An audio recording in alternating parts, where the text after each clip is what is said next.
hindi pwede yung hindi mo nalalaman. Dahil 1.5 taon na ang panunungkulan at napakainit na itong usaping charter change. Kung ikaw halimbawa ang CEO ng isang kumpanya at nagkakagulo na ang iyong mga empleyado, ang sagot mo hindi ko alam ang nangyayari, may problema yung kumpanyang pinamumunuan mo. Nagsalita na sa wakas si dating Executive Secretary Attorney Vic Rodriguez patungkol sa di umano'y pagmaang-maanga ni Pangulong Bongbong Marcos na wala itong alam sa ginagawa ng Kongreso na People's Initiative na ang layunin ay palitan o amyendahan ng ating saligang batas. Anya, alam umano lahat ni BBM ang nangyayari sa bansa dahil lahat ng impormasyon sa bawat departamento ng pamahalaan ay may akses ang Pangulo.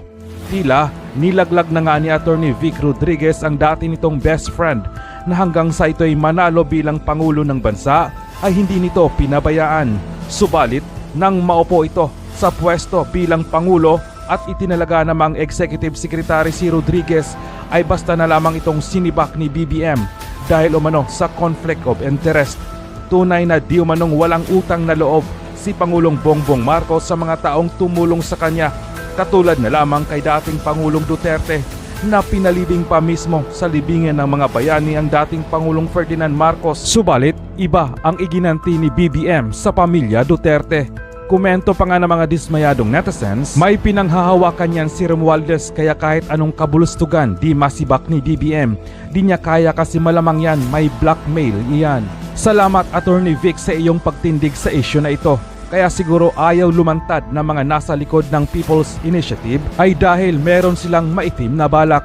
Kasi noon Attorney Vic, ang hangarin ninyo noon at ni BBM ay tungkol sa ating bayan. Ngayon kasi, napaligiran ng mga sakim sa kapangyarihan at gahaman sa pansariling kapakanan lang nila. Kaya ganun ang nangyayari sa ating gobyerno. Makialam na ang presidente bago maubos ang kaba ng bayan. Grabe, nakakakilabot. Tama ang maraming vloggers. Nararamdaman ang heartbreak sa salita ni Attorney Vic. Ganun din po ba ang panawagan niya, sir? Kapareho ng panawagan ni Mayor Baste? Ako ilalagay ko sa ganito. Umaasa pa rin ako that darating yung panahon at sana ito'y sa lalong madaling panahon. The President will step in. Itigil na itong kalokohang itinutulak na People's Initiative because he knows, I know, personally, kaming dalawa, alam namin ito, hindi ito sa mga agendang na pag-usapan namin na itutulak namin kung sakasakaling kami ay palarin nung siya ay kandidato pa lamang. Hindi ito. Ang mga kalaban noon, paano ang ekonomiya post-pandemic? Paano ang kalagayang kalusugan ng mga Pilipino? Paano yung peace and order? Paano yung handling sa drug issue? Pero wala, it's all about economy. It's all about the independent foreign policy na kanyang sinusulong ng kampanya pa lamang. But we never spoke about charter change. Of course, we are open to talking about it, baka yung economic provision.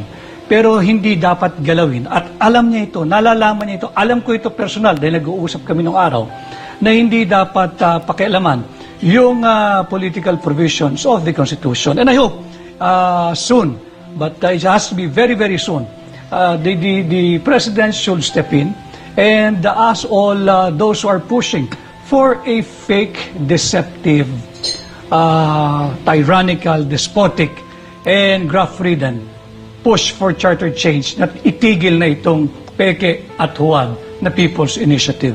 Nasa studio po si Jade and si Admar. Partners? Attorney Vic. Hi Jade, Admar, good afternoon. Yes, si Admar po ito. Magandang hapon. Ano po ba ang masasabi ninyo? Under control pa po ba ni Pangulong Bongbong Marcos ang ating government? Or tingin ninyo may iba nang nagdidikta ba dito? Kasi nabanggit nyo nga kanina na hindi ito kabilang sa inyong napag-usapan plano, no? Sa sandaling mamuno na after na manalo nga nitong last election.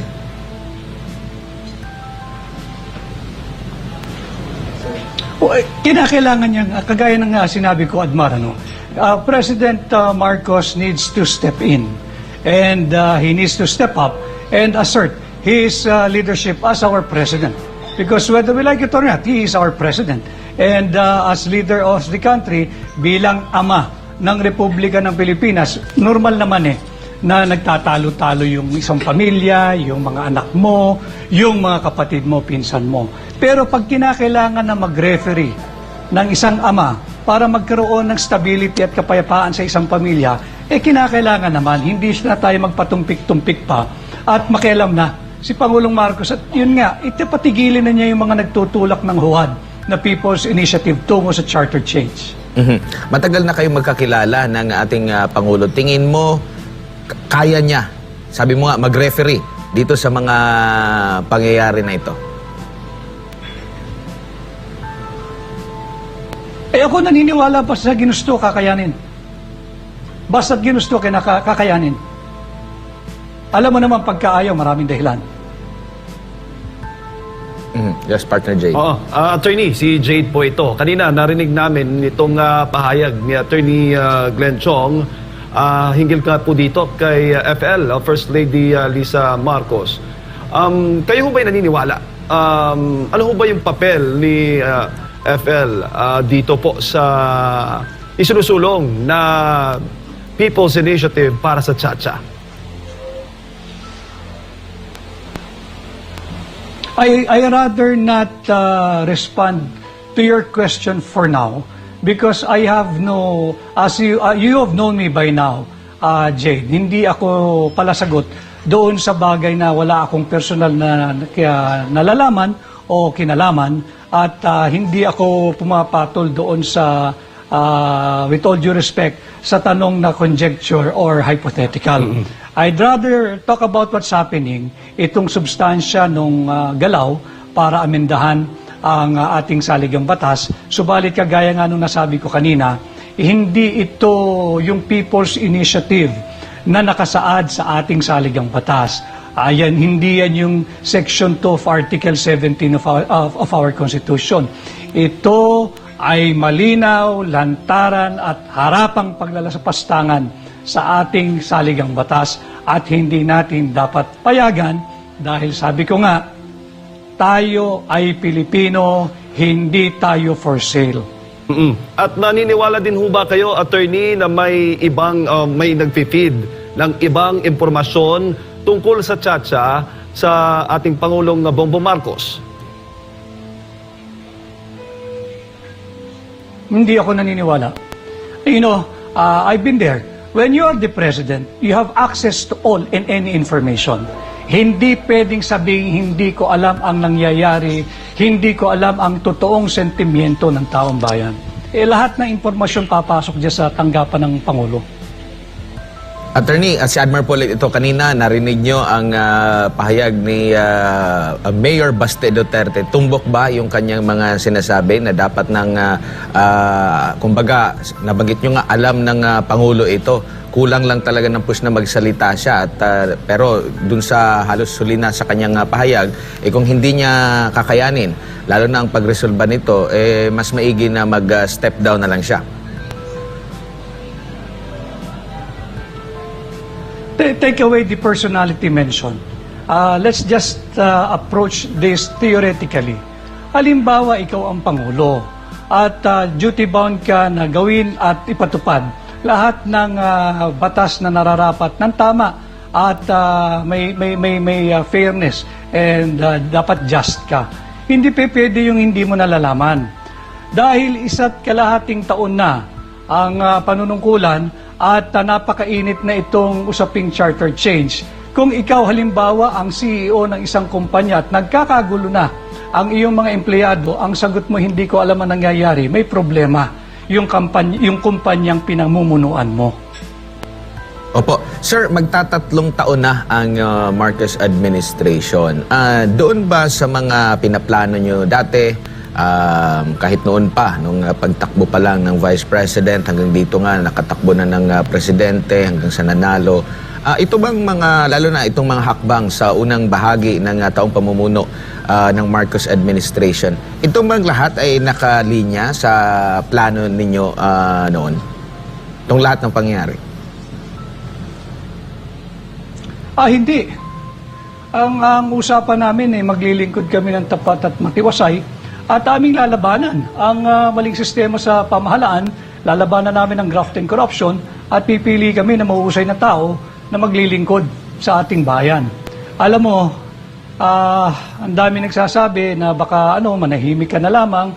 Madaling sabihin yan, pero mahirap sikmurain sapagkat kung lahat tayo hindi makikialam dahil komportable tayo somehow sa ating trabaho, sa ating pamumuhay, and we'll just mind our own business. Remember, we are doing this not just for ourselves, hindi na nga para sa sarili natin para sa ating mga anak at para dun sa mga batang Pilipino na pag hindi tayo nagtino, pag hindi inayos itong nangyayari sa pamahalaan, baka wala nang abutan ang mga kabataan na hindi man na-enjoy ang kanilang buhay ngayon.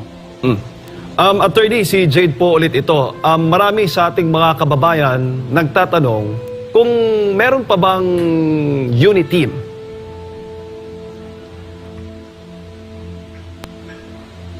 Wala na. Paano tayo magkaka-unit team? Inayaang magwatak-watak ang Pilipino sa simpleng usaping peke, huwad na People's Initiative.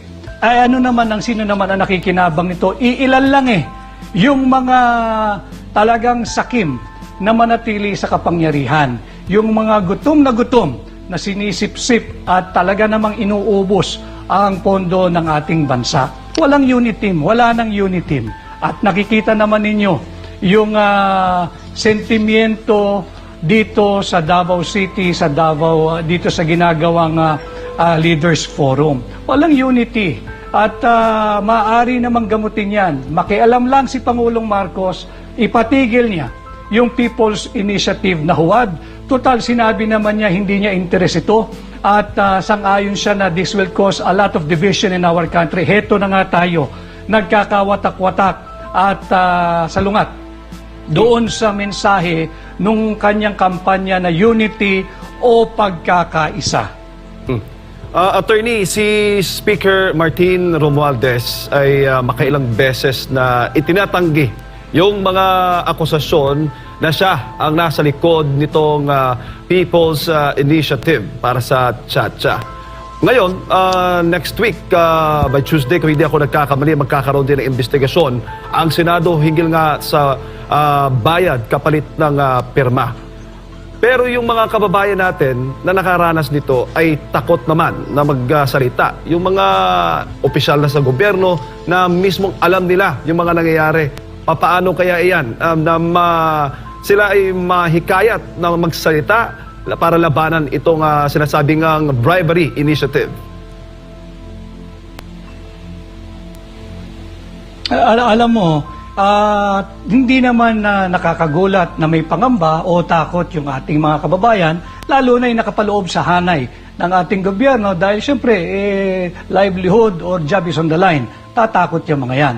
Subalit hindi tayo dapat matakot sapagkat sabi nga ng isang naparinggan kong nadinggan ko nagsalita sa isang pagpupulong na ang tao raw ay maaaring a man may live his life without wealth, a man may live his life without friends, but a man will not be able to live his life without a meaning.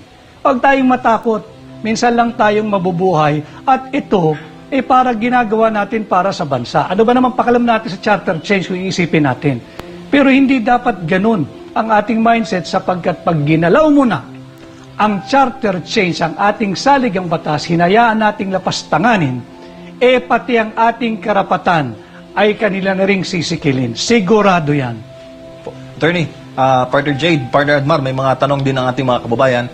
Recently, sir, we've seen you work during the campaign sa 2022 elections, but during the first quarter of the administration, na-issue po kayo doon sa mga conflict of interest. Tapos, tumatanggap daw umano ng pera sa kapalit ng appointment. Wasn't for all, sir. Ano ba ang paglilinaw mo sa mga issue na yun? Well, unang-una, ako'y talagang hindi sumasagot noong mga panahon na yon sapagkat meron akong respeto doon sa opisinang aking kinakatawan. Alam mo, ang Office of the Executive Secretary, napakataas niyan. That is the representation of the Office of the President. Binabanatan ka ng mga, alam naman natin, bayarang vlogger, bayarang broadcaster, yung mga kilalang nagpabayad na broadcaster. But they don't deserve my time They don't deserve my attention because I am confident of what I did at alam ko namang kabulaanan yung kanilang ibinibintang. Look, maybe after your question and after my answer and after this interview, hindi naman ako magugulat kung may biglang lumabas na kaso riyan. Ang tagal nilang pinatakbo yung ganitong kwento, ni minsan hindi ako sumailalim o sinialalim sa investigasyon.